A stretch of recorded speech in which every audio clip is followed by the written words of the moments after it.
In a letter dated 22 January 1870, Mazzini wrote to Pike. Now, Albert Pike is this high mason who wrote the manual, if you like, of Scottish Freemasonry.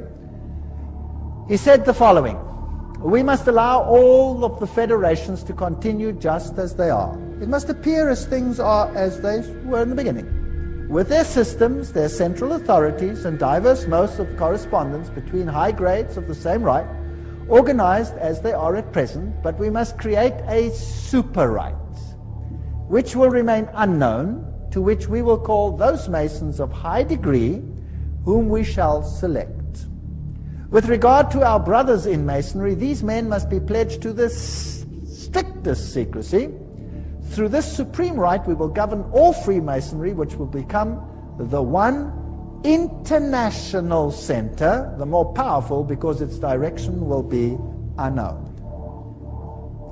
Now, Albert Pike wrote a letter to Mazzini, and that was dated August 15, 1871, in which he propagated that there should be a world order, a one order where all nations are under the control of one central organization.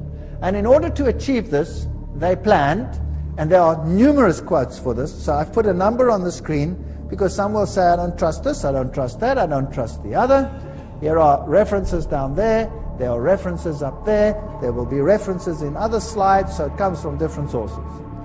He said, and this was, by the way, on display in the British Museum and could be seen there until it was taken away. The First World War, to overthrow the power of the Tsars in Russia, protector of orthodoxy, and bring about an atheistic communistic state. Did that happen? Yes. Now that was written long before this event. Long before this event. This was written in 1871. This war broke out in 1914. The Second World War. That's also written long before the event. To originate between Great Britain and Germany, to strengthen communism as antithesis to the Judeo-Christian culture, and bring about a Zionist state in Israel. Did it achieve this objective? Yes. In fact, after this war, Israel, in its present form, was reinstated under the protection of Britain.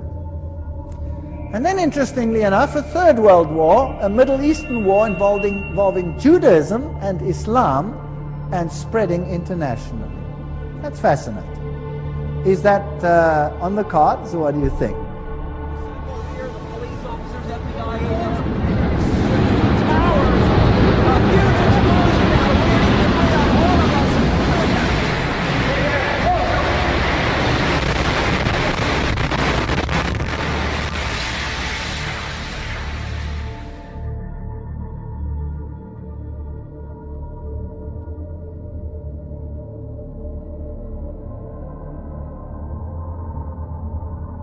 Certainly sounds like we are on track.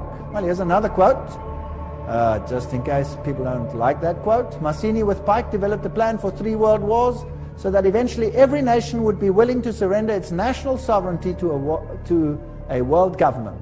The first war was to end the Tsarist regime in Russia, the second to allow the Soviet Union to control Europe, the Third World War was to be in the Middle East between Muslim and Jews and would result in Armageddon.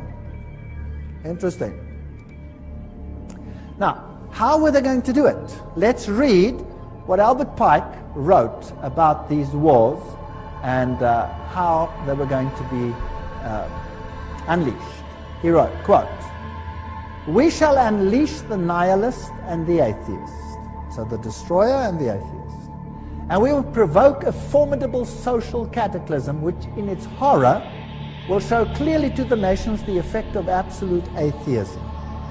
Origin of savagery and the most bloody turmoil. Then everywhere the citizens obliged to defend themselves against the minority of revolutionaries will exterminate these destroyers of civilization, and the multitude, disillusioned with Christianity, will receive the pure light through the universal manifestation of the pure doctrine of Lucifer.